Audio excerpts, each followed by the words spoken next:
Bienvenidos nuevamente a este módulo Hechos de los Apóstoles. Hoy vamos a continuar con la lección número 4 de los capítulos 5, 6 y 7. Primeramente vamos a dirigirnos y encomendarnos al Señor. Vamos a orar. Amado Padre Celestial, te damos las gracias por un nuevo día, Señor, que tú nos das. Señor, por cada una de tus bendiciones, te damos gracias por nuestros hogares, nuestras familias, Señor. Te pedimos, Señor, que obres en cada vida de tus hijos, Señor amado, y nos ayudes, Señor, a poder continuar y meditar en tus santas escrituras. Te pedimos así que nos guíes en este día para poder dirigir la clase del día de hoy. Y, Señor, ayúdanos a compartir y aprender cada día más de tu palabra. Así te encomendamos la clase de hoy en el bendito nombre de tu Hijo amado, mi Señor Jesucristo. Amén. Continuando con la lección número 4. Vamos a comenzar esta lección. Más o menos hablamos de dos personajes muy importantes dentro de este capítulo, ¿no? Que es el capítulo 5. Y vemos, lo podemos titular La oposición de Satanás. Vemos dos personajes, como les había dicho, Ananías y Zafira. Ellos mienten y mueren, dice, ¿no? En los versículos del 1 al 11 se relata la historia de esos dos personajes. Ambos se pusieron de acuerdo para decir que el dinero que tenían era el pago completo de la heredad que habían vendido. Esto no era una mentira a los hombres, sino al Espíritu Santo y ante Dios mismo. Por eso es que, ¿no?, el fin que ellos tienen, ¿no?, les muestra, ¿no?, el pecado que ellos han cometido. Era mentir, ¿no?, y era algo muy malo ante los ojos del Señor. Vemos, continuando con esta lección, ambos se desplomaron, ¿no? Una vez que se les había, ¿no?, preguntado individualmente a cada uno, y ellos habían convenido en decir esa mentira, ¿no? No era el monto real al cual ellos habían vendido la heredad. Principalmente Ananías, ¿no?, es el que miente, el varón, y rápidamente al saber de la mentira, ¿no?, él cae, ¿no? Podemos verlo ahí en las imágenes. Posteriormente ¿no?, le consultan lo mismo a su esposa, ¿no?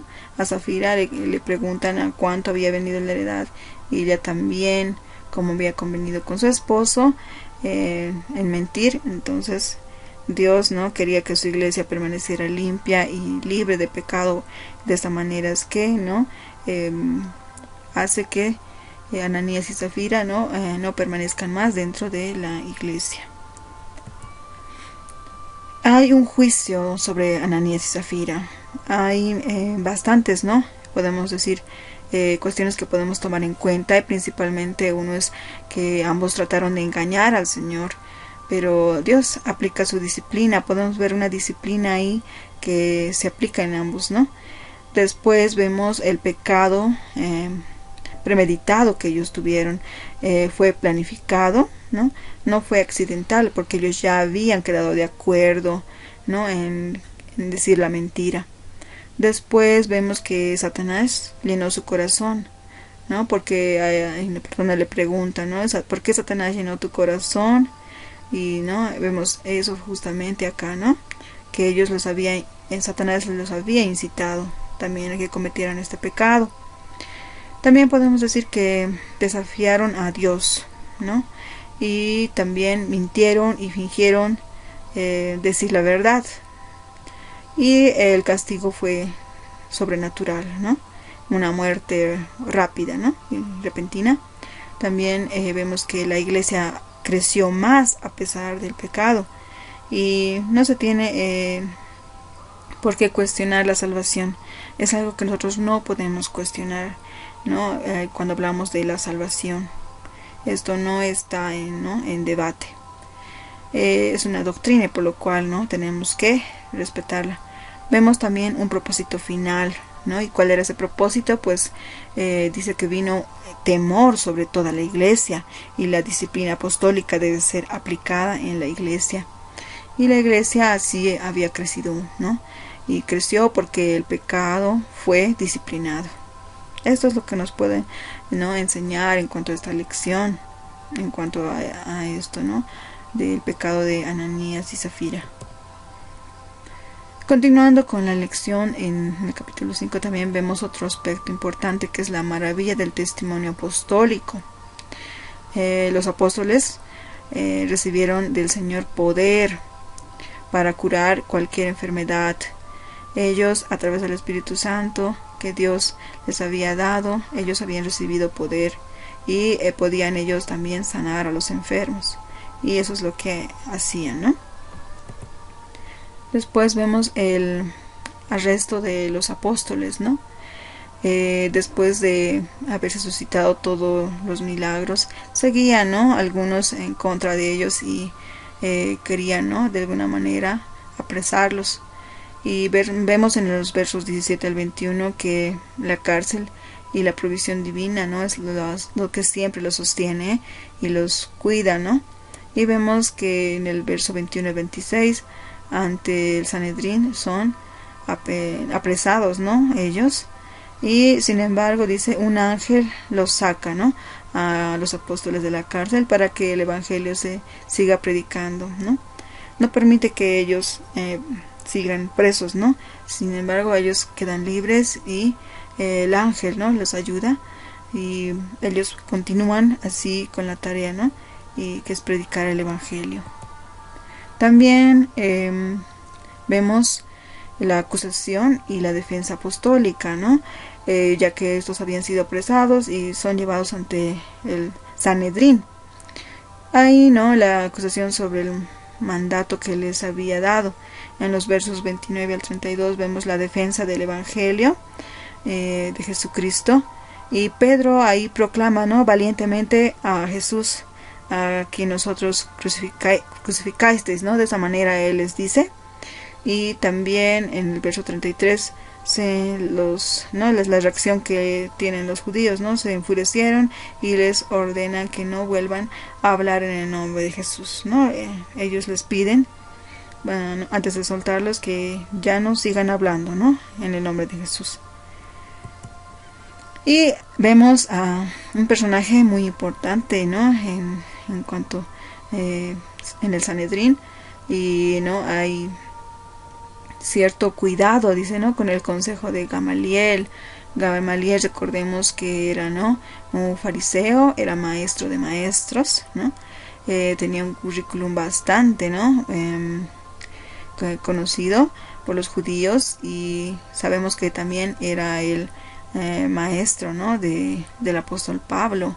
Entonces era un hombre muy preparado, ¿no? Y en los versos 34 nos dice así, ¿no? Entonces, levantándose en el concilio un fariseo llamado Gamaliel, doctor de la ley, venerado de todo el pueblo, mandó que sacasen fuera por un momento a los apóstoles.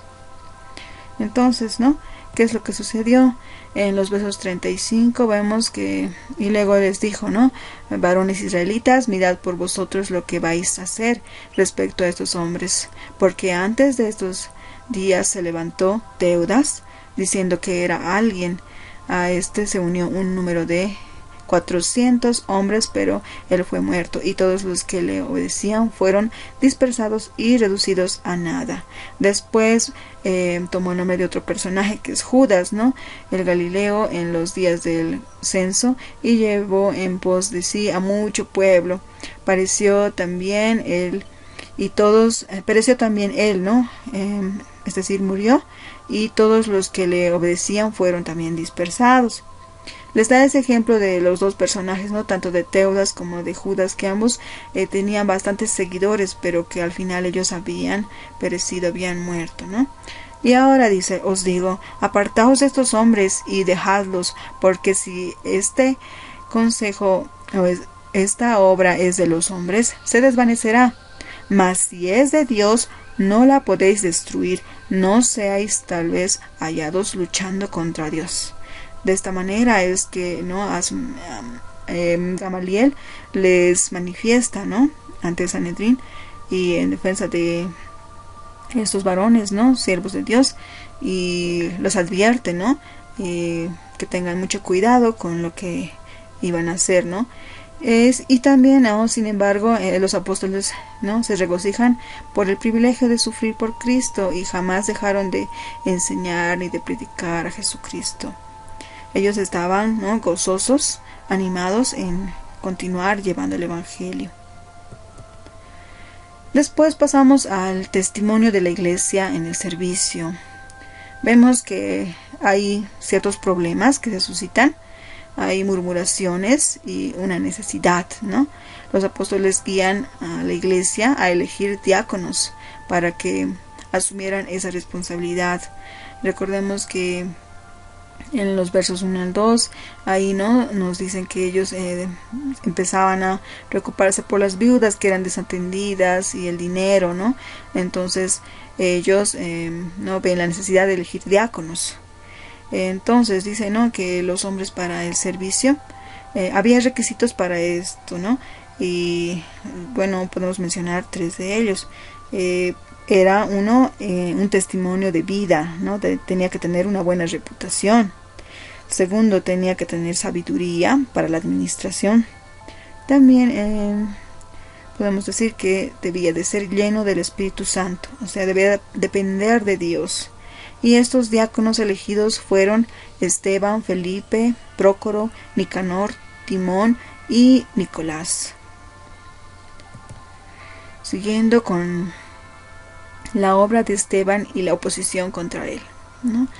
Vemos en Esteban un testimonio, ¿no?, lo que enseñaba y predicaba, y Dios lo confirmaba con los milagros y señales. En los versos 8 al 10 vemos que sus opositores, los libertos, presentaron testigos falsos contra él, lo acusaban de profanar el templo y de abrigar la ley de Moisés. En los versos 11 al 15 vemos que Esteban presentaba su defensa inspirada, basándose en la historia sagrada para demostrar el rechazo persistente del pueblo de Dios. También la resistencia de Israel culminó con el asesinato del justo de Dios, el Mesías. Después vemos a un mártir, ¿no? Dentro del capítulo 7 vemos la defensa y muerte de Esteban. En los versos del 1 al 53, donde esa acusación valiente, ¿no?, que les enfureció a ellos, ¿no?, ante el concilio, cuando Esteban declaró haber visto a Jesús a la diestra de Dios. Los miembros del concilio pues perdieron el control, ¿no?, y lo apedrearon, y de esta manera es que murió, ¿no?, Esteban. Esteban es rápidamente después conducido a las calles, donde es apedreado hasta la muerte. Esteban vio en la gloria a su Salvador. Esto lo vemos en el capítulo 7. De esta manera es que estaríamos culminando esta lección, y vamos a encomendarnos al Señor y darle las gracias. Gracias, Señor, porque nos permite, Señor, comprender y entender, Señor, que nos falta tal vez mucho más por aprender de ti, de tu palabra. Nos das ejemplos, Señor, acá en el relato, Señor, del libro de los Hechos. Estos siervos tuyos, tanto Esteban y los apóstoles, Señor, cada una de sus vidas, Señor, ayúdanos a que podamos, Señor, tener ese gozo de poder predicar, Señor, llevar tu palabra a cada vida que lo necesita, Padre amado. Ayúdanos a persistir, Señor, así para poder seguir llevando el Evangelio, así como estos personajes, ¿no?, de la Biblia, Señor, nos muestran ahí cuán maravilloso es, Señor, y cuán siempre estás al pendiente de tus hijos, Padre amado. Gracias te damos por todo ello, Señor, en el bendito nombre de tu Hijo amado, mi Señor Jesucristo. Amén.